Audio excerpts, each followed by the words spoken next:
बहू, मैं तेरे पति को वापस करती हूँ। बेटे बहू के बीच तलाक करवाकर कांता जी के कलेजे को ठंडक मिल गई थी। गाड़ी की फ्रंट सीट पर बड़ी ठाठ से बैठी हुई थी। आखिर उनकी जीत हुई थी, उनकी मुरादें पूरी हो गई थी। उनका खुश होना तो बनता था।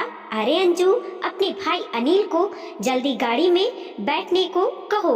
अरे उदास होने की क्या जरूरत है, यह तो खुश होने वाली बात है।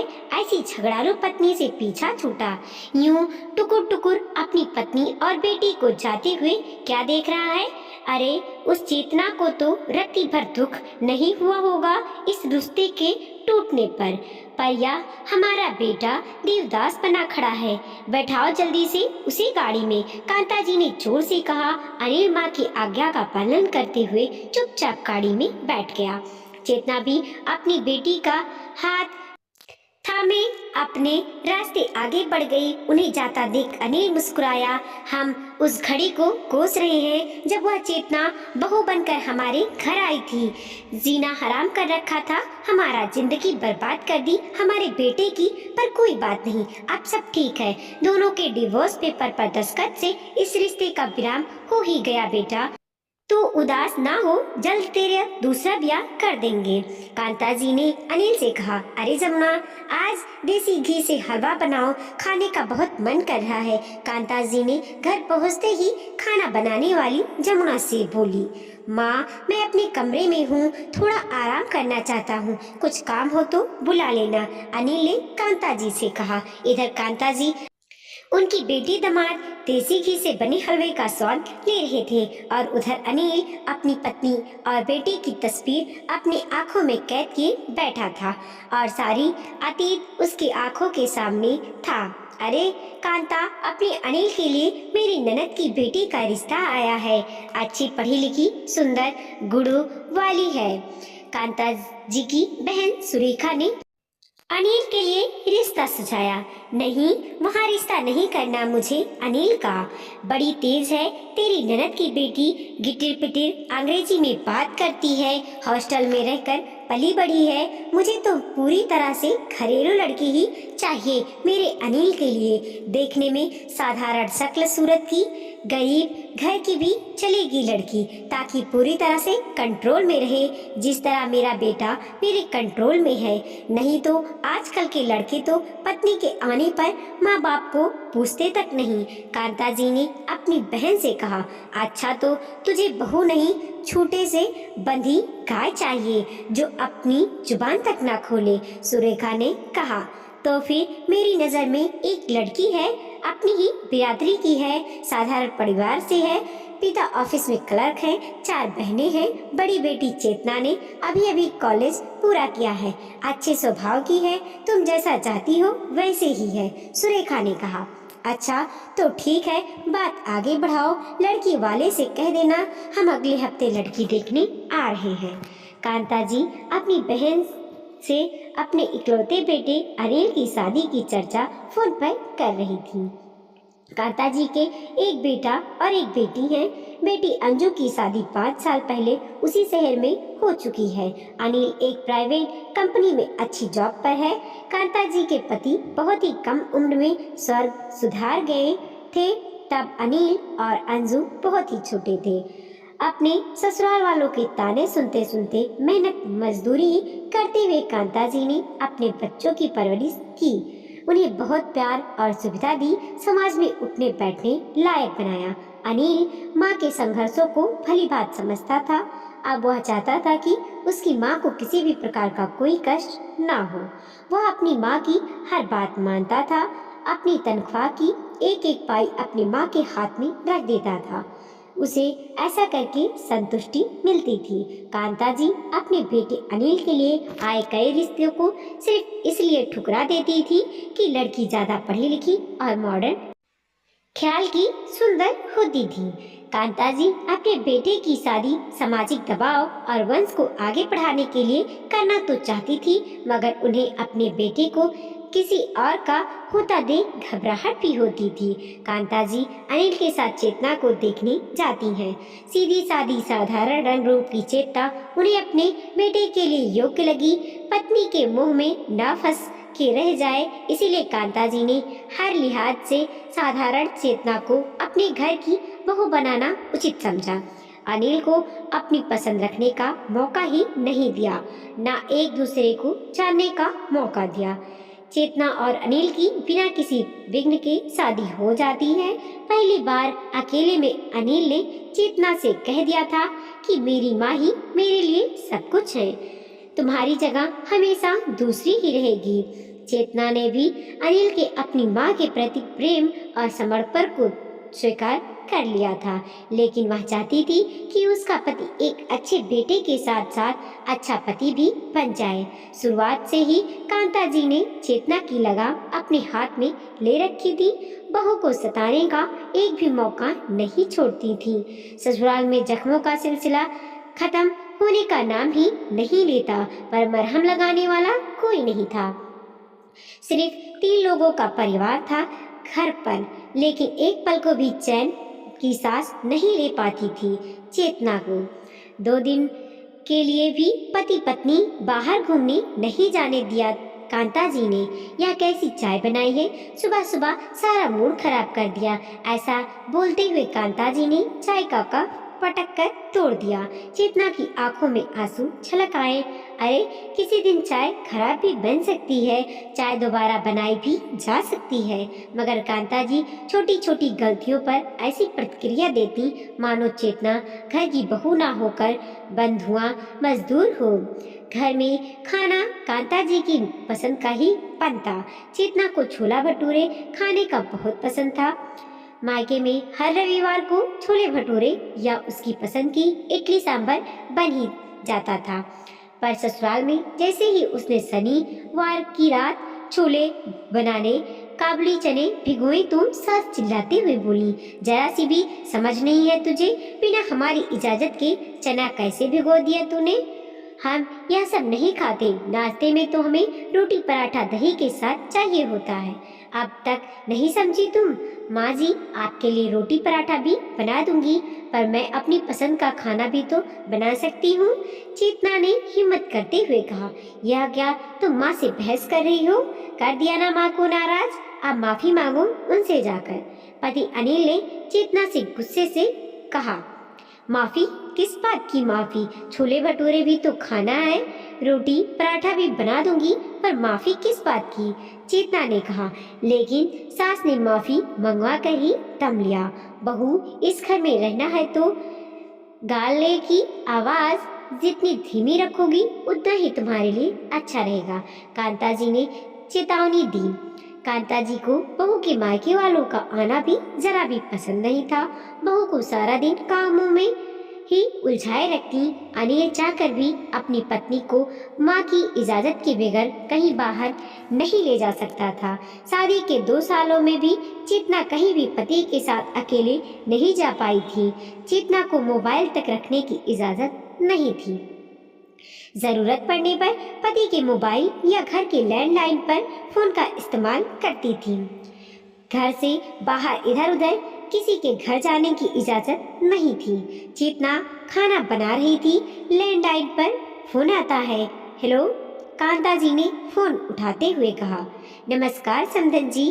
सीढ़ियों से पैर फिसलने पर चेतना की माँ को महीने भर का प्लास्टर आ गया है, चलने फिरने काम करने में असमर्थ है। चेतना के बाद दोनों बहनों की फाइनल परीक्षा चल रही है। सबसे छोटी बेटी को तेज बुखार है। आप हफ्ते 10 दिन के लिए चेतना को मायके भेज दें तो आपकी बड़ी मेहरबानी हो जाएगी। चेतना के पिता ने कांता जी से गुजारिश की। यहाँ हमारी भी तबीयत सही नहीं है, बहू के जाने के बाद घर कौन संभालेगा? आप अपना देख लीजिए, बहू नहीं आ पाएगी। कांता जी ने 2 टूक जवाब दे दिया।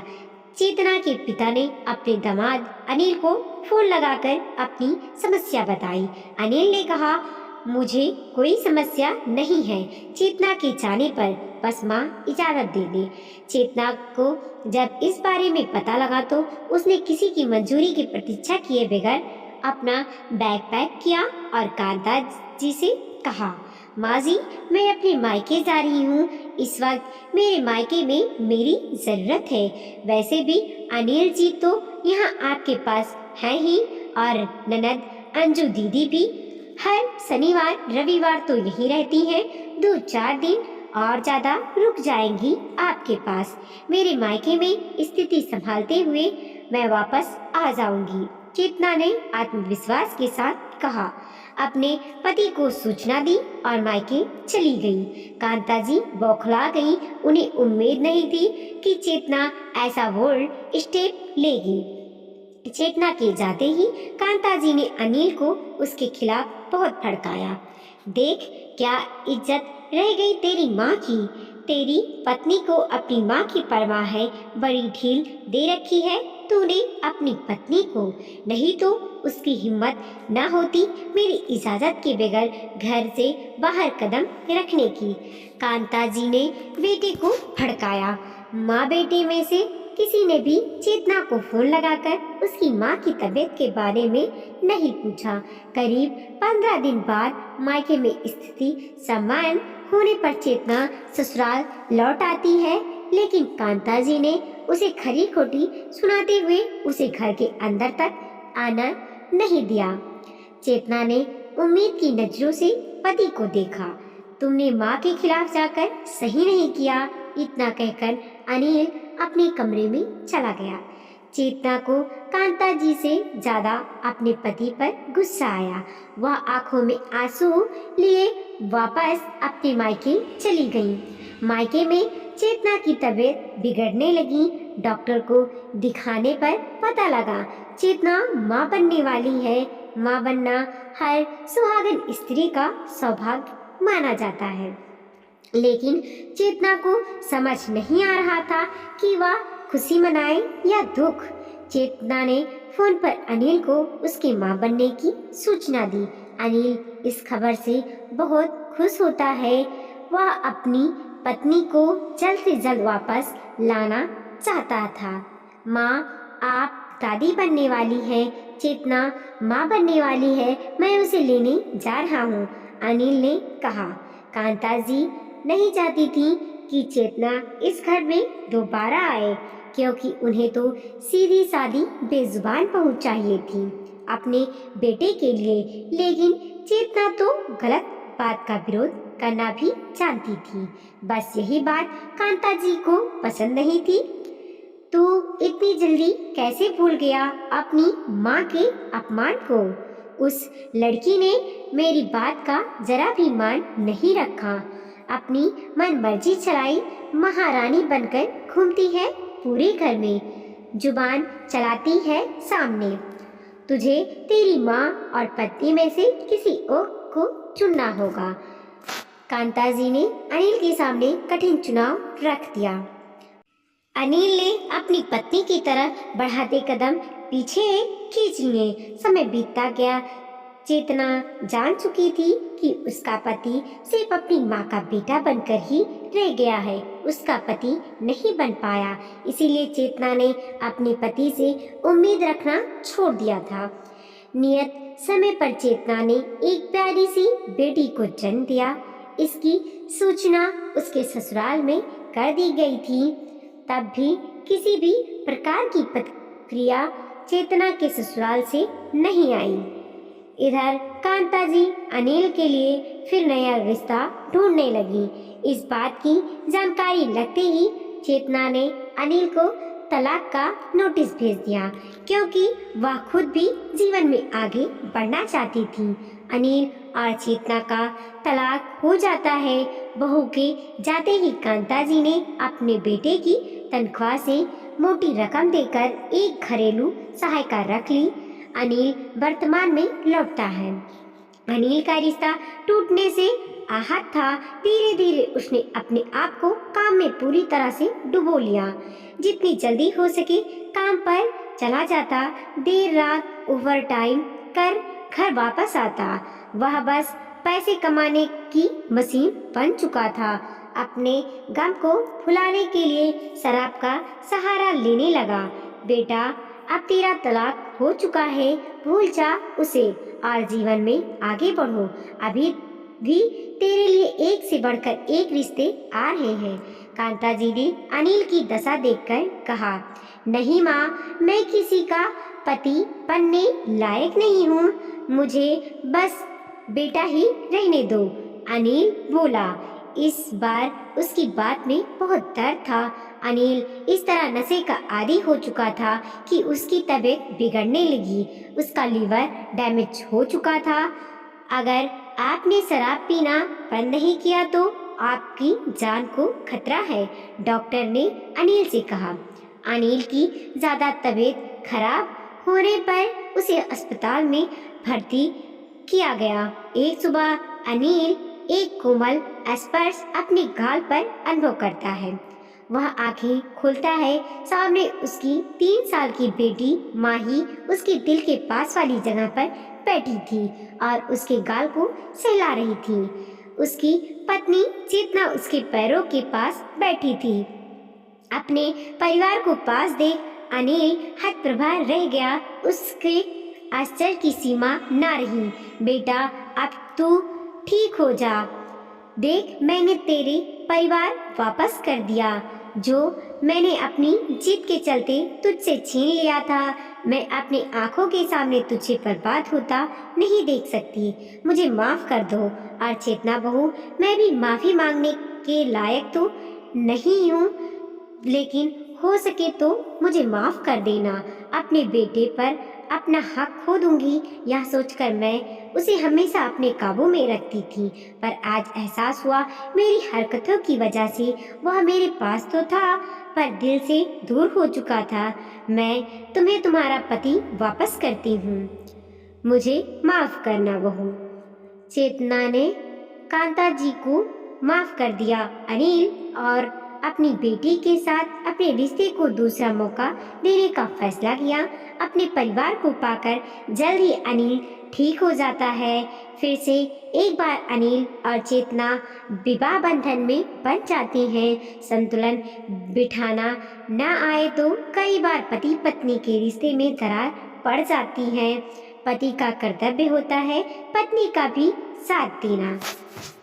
दोस्तों, पति को अपनी माँ और पत्नी के बीच की वह उस लड़की का भी ख्याल रखें जो उसकी जिंदगी और घर में आई है। वीडियो को लाइक कीजिए, कमेंट कीजिए और अपने दोस्तों के साथ जरूर शेयर कीजिए। चैनल पे नए हैं प्लीज़ सब्सक्राइब कीजिए और देखते रहिए मोटिवेशनल स्टोरी।